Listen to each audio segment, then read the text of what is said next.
Hello, and welcome to another episode of the Truth Activist Podcast. I'm Lauren Geertsen, and today we are diving into how to protect your humanity, your intuition, your creativity, even your boredom, which is a human right, from AI writing. Because I believe, and I've seen, that both producing and consuming AI writing can change the brain and have negative impacts on a person's creativity and intuition. Now, I published this as an article on my Substack last week. So if you prefer to read, then you can go on over to my Substack, laurengeertsen.substack.com, or stay right here if you prefer to listen. I hate AI writing. I despise it more than the Grinch hates Christmas. For me, it feels like nails on a chalkboard. And so as I open Substack these days, or Instagram, or even YouTube, I see that so many people are using AI to, if not produce their writing and their content, at least edit it in a way that creates this AI voice, and it removes some of the emotional depth, energetic qualities, and like humanness to their writing. And that is what feels like nails on a chalkboard to me when I'm consuming it. Now, I understand some people might just say to me, well, too bad, Lauren, you're just going to have to get used to it because this is the way the world is going. This is the new internet and it's just going to take over. But I will not go silently into that good night. No, sir, I am going to shine a light on a way forward that preserves literacy, creativity, and soulful writing. I don't care if this is going to be a difficult journey, maybe a little bit of a lonely journey. I've done difficult things before. I've gone my own way before. I've been a trailblazer before, and maybe you have too.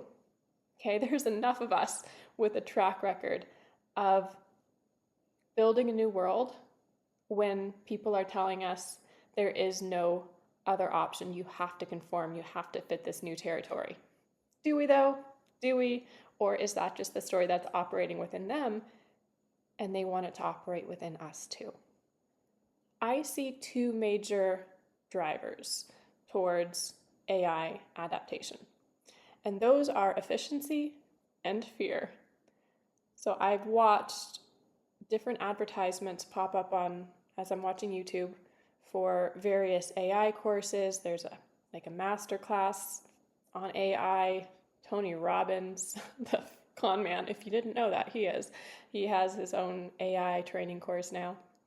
And here's the message that seems to be underlying these advertisements. It's, you're wasting your time doing things the old way. Get more done with less effort. You'll fall behind if you don't adopt AI. You'll become irrelevant and unemployed and poor and ugly, and no one will love you. So how's that for some fear-mongering to get people to adopt this technology?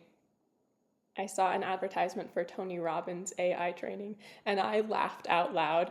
So first, Tony expressed that we shouldn't make decisions from fear.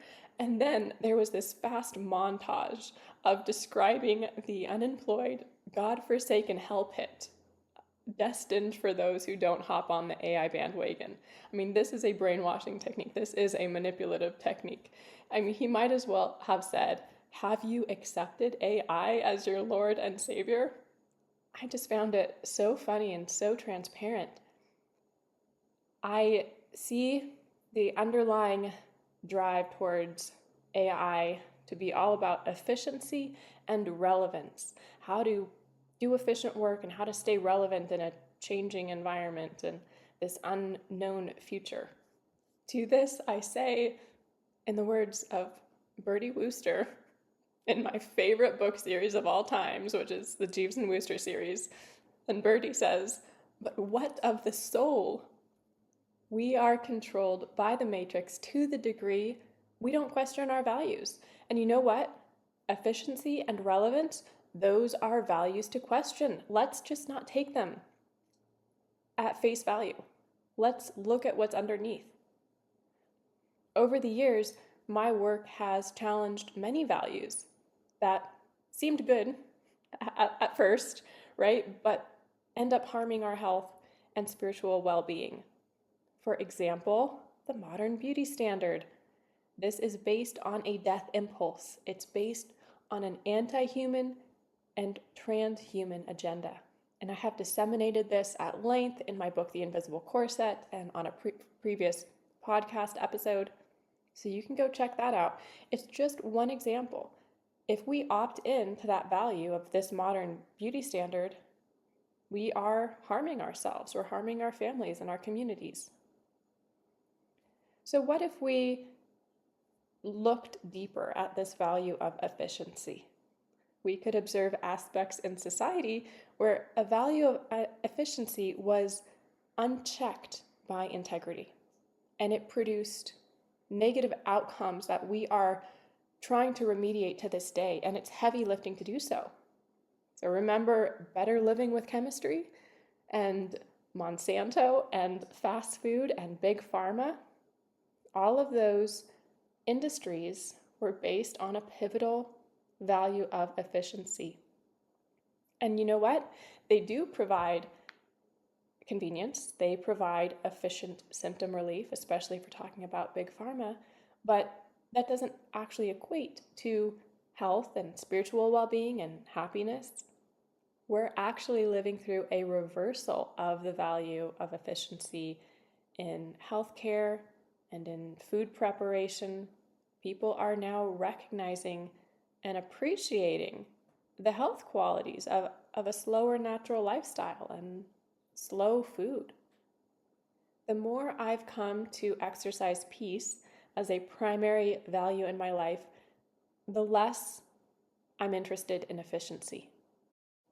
I've come to see many manifestations of efficiency as a degradation of pleasure.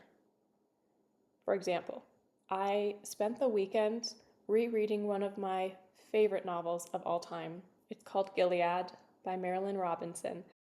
I have read this book so many times. I mean, probably 10 to 15 times. And when I read it slowly. I savor every word. The prose is so reverent. It's so luminous. It is written from a woman with such a vast depth of wisdom and love in her, and that is conveyed at a level that goes deeper than the words. And I want to soak that up. I want to bask in it. What would be the purpose if I rushed through that book for efficiency's sake? I would get less, ironically. I would get less out of it.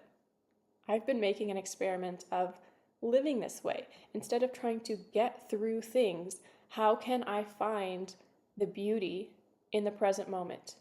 Or even in points of challenge. How can I find the beauty in, I was sick for a couple of weeks. It's kind of been a rough health patch for me recently. And I challenged myself to just find the beauty in being alive and having a body that is feeling some things that maybe I don't want to feel. But it is truly a spiritual practice to find peace in the present moment rather than going along with the addictive story that we can be happy once we get out of the present moment into some future destination or experience. And I tell you, if you start to really practice this, really rewire your brain along these lines, there are so many moments of beauty that will just open up in your day-to-day. This morning, I was washing the dishes, and the winter sunlight was pouring in through the window, and I had this little voice inside me say, wow, I can hear the sunshine in my kitchen. And it was just a line of poetry, and I was so touched in that moment. Here I was doing something that I could be more efficient at or want to offload this chore in my life of washing dishes, but I was so present that I was able to connect with nature and beauty around me, and I believe that is the antidote to this efficiency syndrome disease that is going around. Finding those moments of piercing beauty. And in order to access them, we need to be in silence. We need to be a little bored. Like the mundane helps to get there. Okay, going back to this topic of AI writing. I am speaking as a writer now. I have, over the last 12 years, written more than 8 books. I've written over 500 articles. I've written a lot, and I love it. I love writing, and I love who I've become through writing. I haven't chosen easy topics to write, and I love that too. I love how the challenging missions I've undertaken and risky missions at times have really shaped who I am at a deep level. Now, part of this is a deep soul agreement that I made before I came around in this iteration, of course, but also when I was 21, I wrote vows that I would devote my life to writing the books that I felt spiritually tasked to write. This commitment was like a wedding vow for me. It was that sacred. I committed to writing for better or for worse, for richer or for poorer, in sickness and in health. And I can tell you, it has been all of that. Writing, and I have been through all of that. In my early 20s, I was committed to writing, and the money was coming in pretty easily. And then I have had some pretty significant chapters where the money was not flowing in like that at all, some pretty difficult financial chapters. I had periods of writing when I felt healthy and energized, and then other chapters of my life where I would be in bed for weeks, writing in bed. I kept my vows to write when I embarked on self-publishing, when I had to find this route to remain true to my integrity, because I was discovering the hypocrisy and the fraud in the mainstream publishing industry.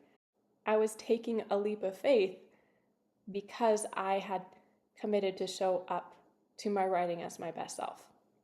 And if you're interested in that fraud and hypocrisy in the publishing industry and why I self-publish now, I have an article with that. You can find it in the show notes. It's called "My Publishers Tried to Cancel Me," and here's why I'm grateful for that. In chapters of my life where I was in deep pain, emotionally or physically, and deep confusion, I wrote my way into greater wisdom and greater love and freedom. I found that writing allowed me to access a wiser part of me than the part that was so distracted by struggle or suffering. And I've shared this process. I reverse engineered the process I made for myself, and I've shared it with you all in a workbook called Beyond the Rule Book. You can find that at beyondtherulebook.com, and it's a 30-day intuitive writing journey to get in touch with the part of you that knows, that deep intuitive voice. And if you are an artist of any kind, or if you're just undertaking the artistic task to make your life as beautiful and healthy as ever, then this is going to be a powerful resource for you. So that is an overview of the arc, the journey that I've been on since devoting myself to being a writer at age 21. Definitely some ups and downs, a lot of lessons.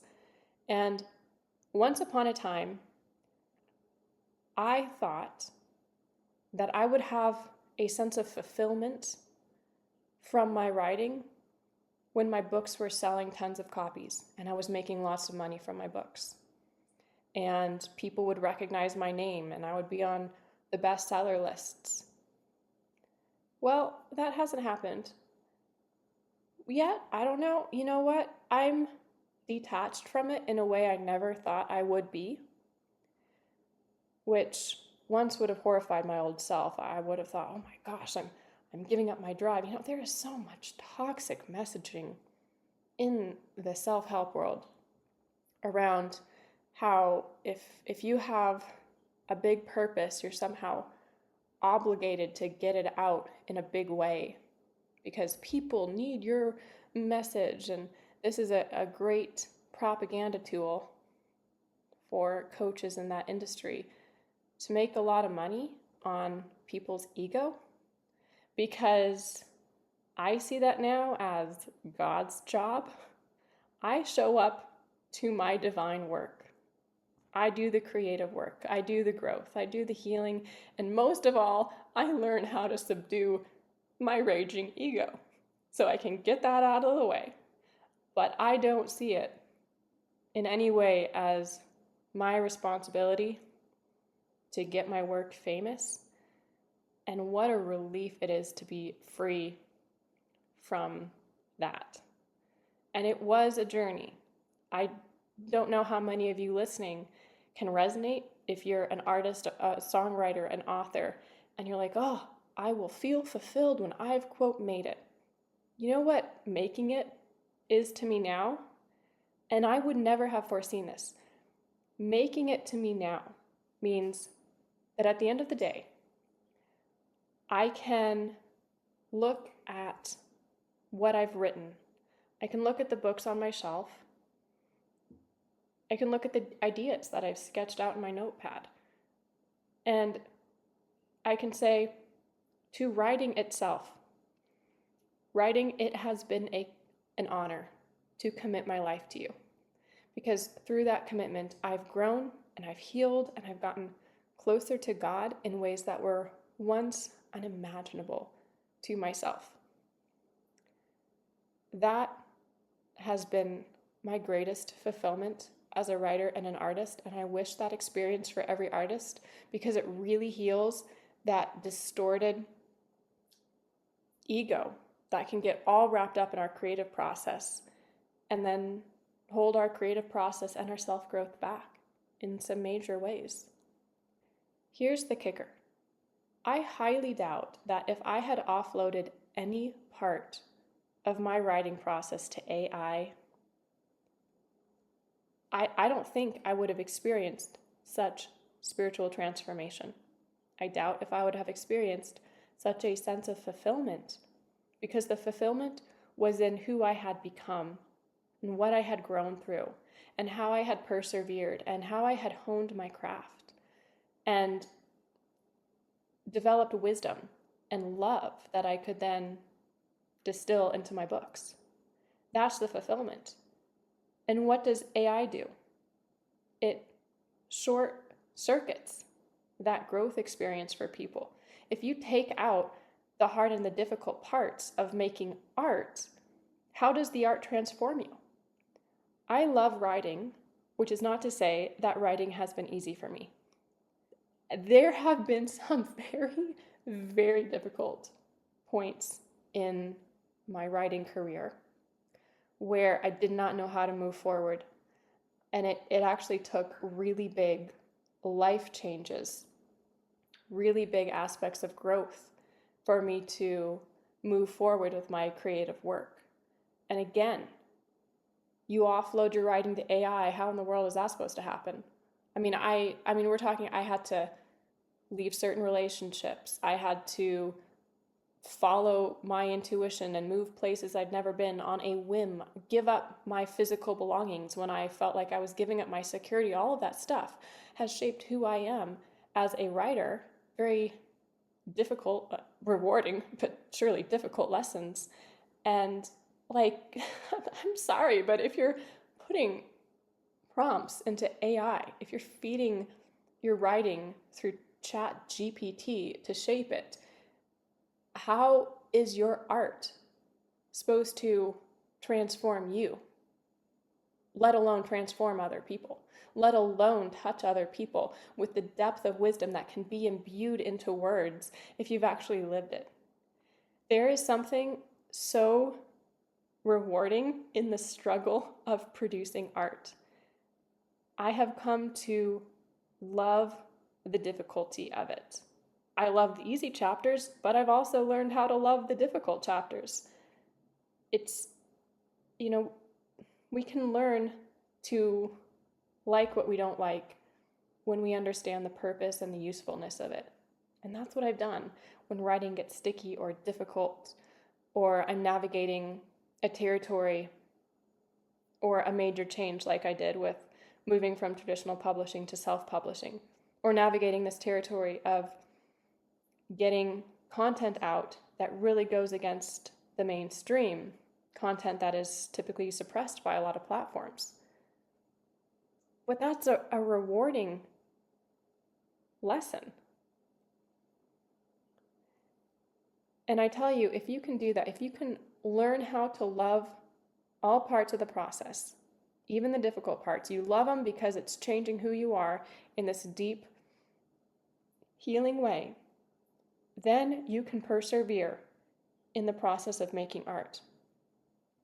And if you wish to make art of any reasonable caliber, you need perseverance, my friend. You need a lot and a lot and a lot of perseverance.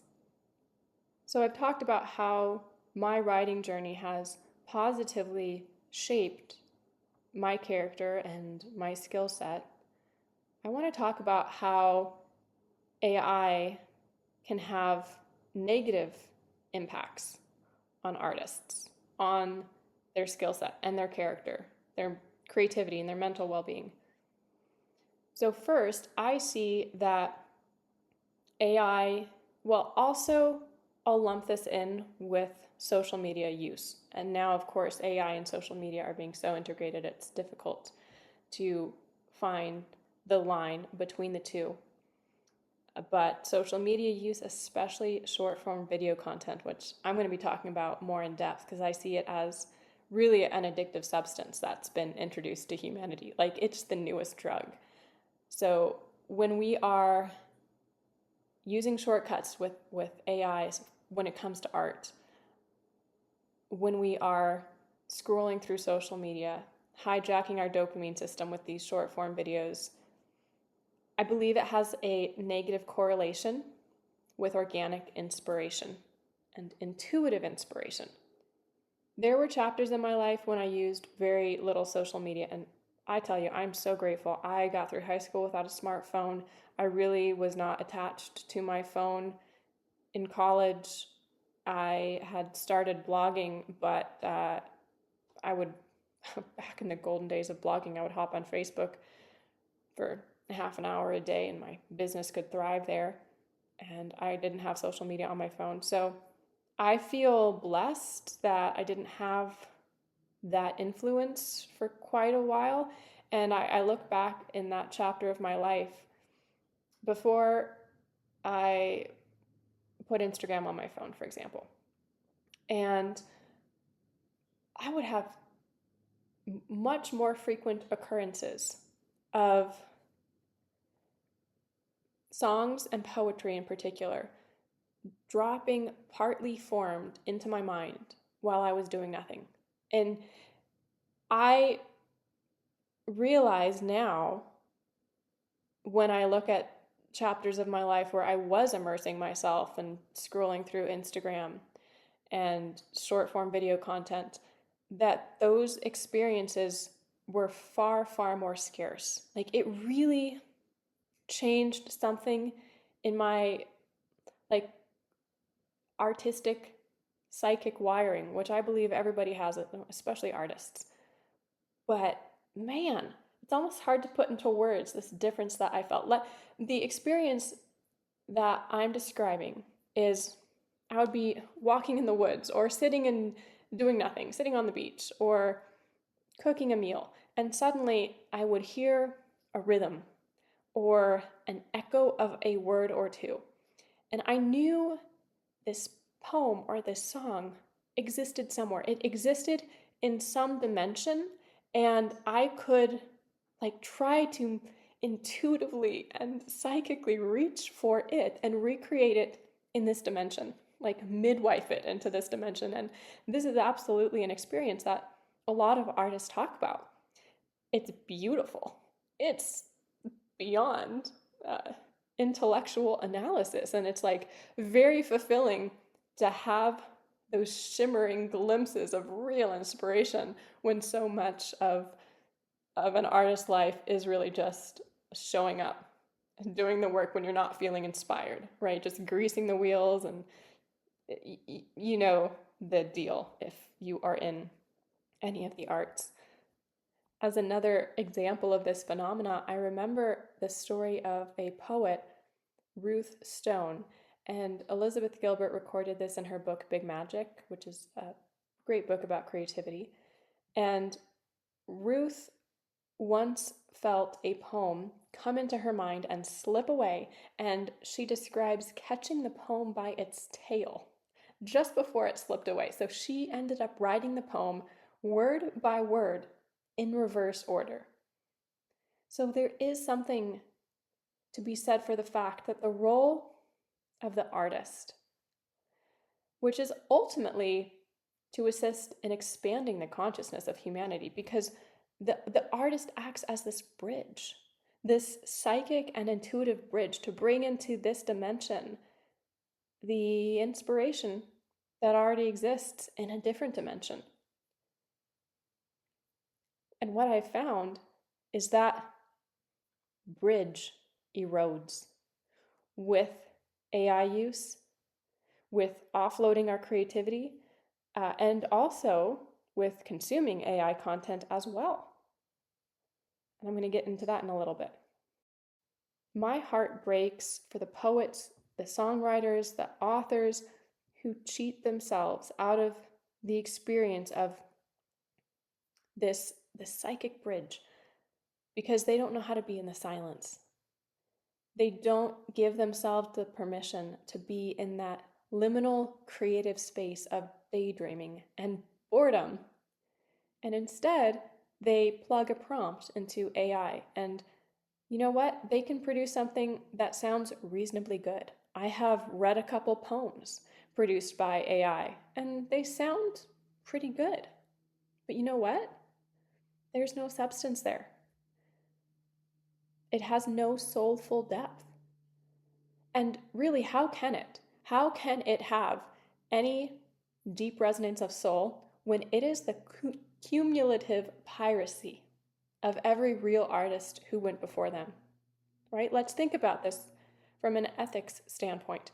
AI synthesizes stolen material. I'm in a class action lawsuit right now because one of my books was pirated and fed to an AI training bot. Well, that is piracy of my material. And this is happening to authors across the board, songwriters across the board. AI synthesizes stolen material. Maybe you want to argue that artists do that too. I would posit, however, that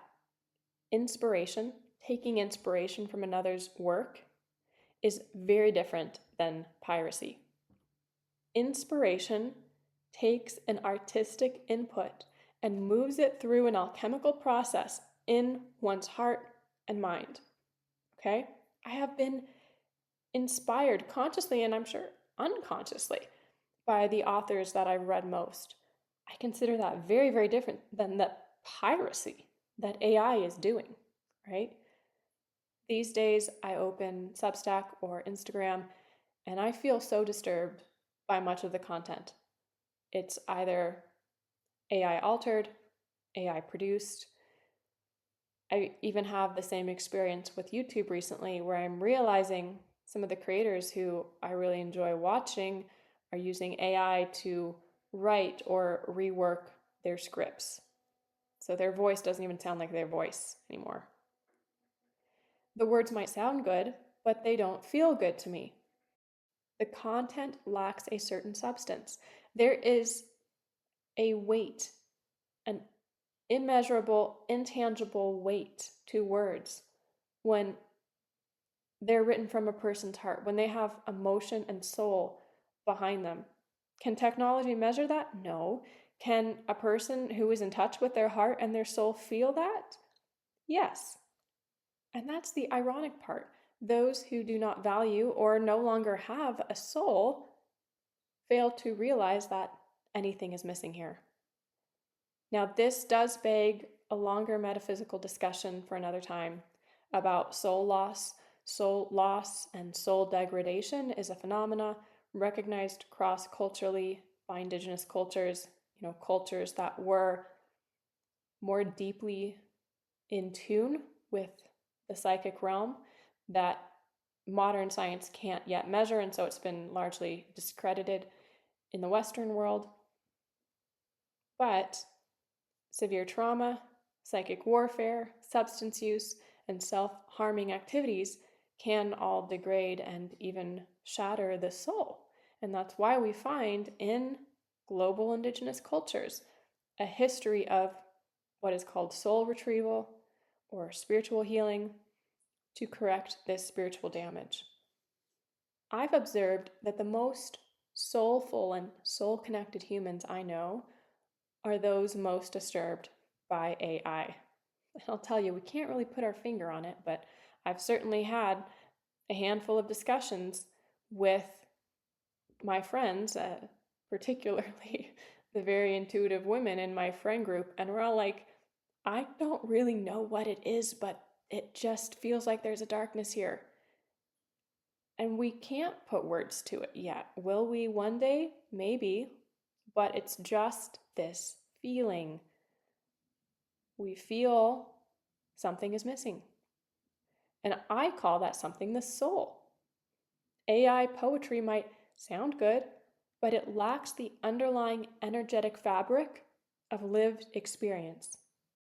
AI captions might garner likes, but they lack the heart energy that touch a reader's heart. An AI song might be catchy, but it doesn't bring wisdom from a spiritual dimension into this one. It doesn't act as a bridge of consciousness when we can access a higher realm of love and wisdom. When we have the mental capacity to bridge that, the artistic perseverance to bridge that, and pull from that higher realm, we can bring into the earth art with a substance that can awaken and activate a person's soul, activate their consciousness. Yes, I know this all sounds woo-woo, you're welcome. Part of me viscerally recoils when I read AI content. And to be honest with you, there are probably times when I'm reading AI stuff and I don't recognize it, but I think I'm reasonable at detecting AI content. Can I say I'm perfect at it? No. But I think I'm getting a taste for it now. And when I do, I just feel this recoil sensation. There's a voice in the back of my mind that says, this is going to degrade my perception of good writing. If I keep reading AI material, I will start to think in that linguistic style. That is like this voice of warning that starts to talk to me. So I will stop reading as soon as I have something pegged as AI, because I don't want that reorienting my inner dialogue or linguistic style. Now, I got a rude awakening of this. I posted something to Telegram the other day, and I realized in the caption that I had written, I had said something like, it's not X, comma, it's Y, period. I posted that to Telegram, and then the next message I posted to Telegram said, oh my gosh, I can't believe I just said, it's not X, it's Y. And I gave a little post on how when we're reading ChatGPT language, it actually can change the way we form structures.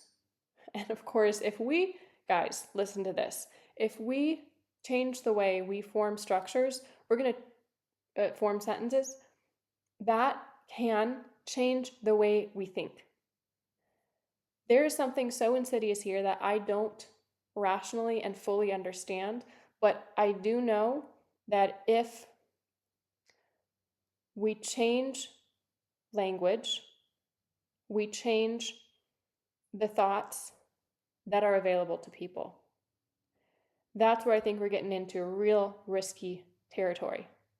And for me, I want to maintain the freedom of mind and like the linguistic structure of humans. So one of the ways I'm doing this is I am re-immersing myself in the classics that I grew up with, the classics that really inspired me to be a writer, books by the Brontes and Jane Austen, and of course one of my favorites is P.G. Wodehouse. And I've really set the intention of I'm going to fill my mind with real human writing to maintain like my human linguistic capacity to shape thoughts and sentences. Here's another aspect of AI writing and AI art that really rubs me the wrong way. I perceive a dynamic of disrespect when I'm presented with an essay or a social media post written by AI. I think this author didn't wish to invest more time, creativity, or heart into their work. Like, why did they not want to give that to their reader? Why am I not worth time and creativity of this author? For me as a writer, I consider it a privilege that people give their time to read what I write. Everybody's time is an asset. If you are giving your time to read something that I've written, I want to respect that because you're respecting me by giving me your time and attention. Why should I, as a reader, invest my time and energy into this interchange if the author didn't invest their time and energy in writing it?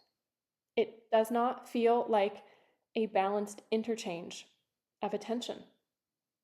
When I was about 12 years old, I read a book. When I was about 12 years old, I already knew I wanted to be a writer when I grew up.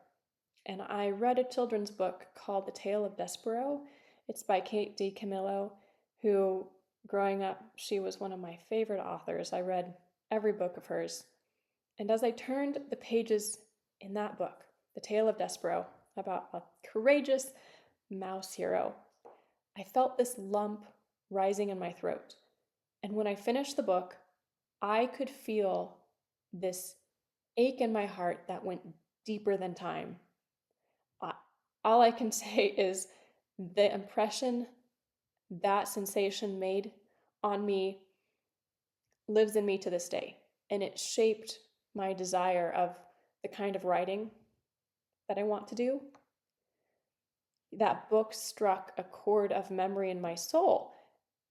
This knowing rose up in me that I wanted to write books that help other people have that experience. Because what I felt was happening in me was like I was remembering a love that I had not yet experienced in this lifetime. It was talk about that bridge to the next dimension. That book in some way acted like this bridge to a dimension of love and courage that I did not see in any of my family members, did not receive from anyone around me.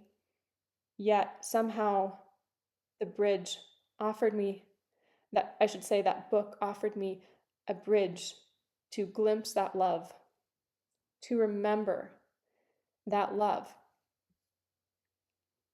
And that is how I want to write my books. So if you're a writer, if you're an artist, what I would tell you is if you want to write content efficiently, then turn to AI. But if you want to write in a way that delivers soul memory and this vast love to readers, and if you want to write in a way that deepens your own character and creativity, then you've got to write from your own mind and your own heart. Before I wrap up, I want to address the concern a lot of people have that AI is just the future. People will say, well, this is just how the world is now. You have to adapt. AI is coming whether you like it or not. But how many times have I been told in my life by, quote, authority figures, this is just how the world is and you have to go along with it. You have to follow the rules. Every single time I've been told that, it's a lie. There was always an alternative world that they weren't a part of, that they couldn't envision, that they couldn't bring into manifestation. People who told me this is just how the world works didn't know the courageous art of creating a different world. So I don't know what the future looks like, right? And I do have a lot of I don't knows around finances and business and publishing and online relevancy. As a writer and a content creator for over 12 years now, I definitely wonder about these things. And I know what's important to me. I really value my creativity. I really value building that bridge through my art to a higher dimension and developing the skill set and the perseverance required to do that, because it's not an easy task. And I'm up for an adventure. I really am. It's not a task for the faint of heart to live this way, but as I have said before, who wants to go through life with a faint heart? Lastly, I'm going to leave you with some action steps, and this is particularly applicable if you are a writer or an artist or creator of any kind, but also if you're just undertaking the art of making your life as beautiful and fulfilled as possible. My first recommendation is to start my 30-day intuitive writing process at beyondtherulebook.com, and this will engage your creative and your subconscious writing flow. Secondly, I recommend that you start identifying AI writing style and AI phrases so that you can go on an AI content elimination diet. I just think that this is so important for artists in particular. Like I said, to not have your brain rewired by this non-soulful, robotic, linguistic programming. Now, I've found that AI detection software is not super effective.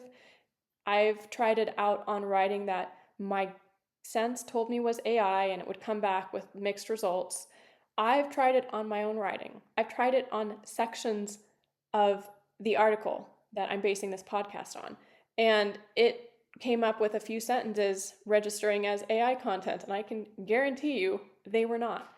So the efficacy there probably, or I should say the accuracy there, is probably not totally reliable. I think our best bet, especially as artists, is we have to continue to develop this discernment of real writing versus robot writing. And that leads to my third step, which is to bathe your mind in human writing by reading or listening to real literature. So pick up the classics again. Go revisit your high school reading list. And that will really heighten your discernment between what humans write and what robots write.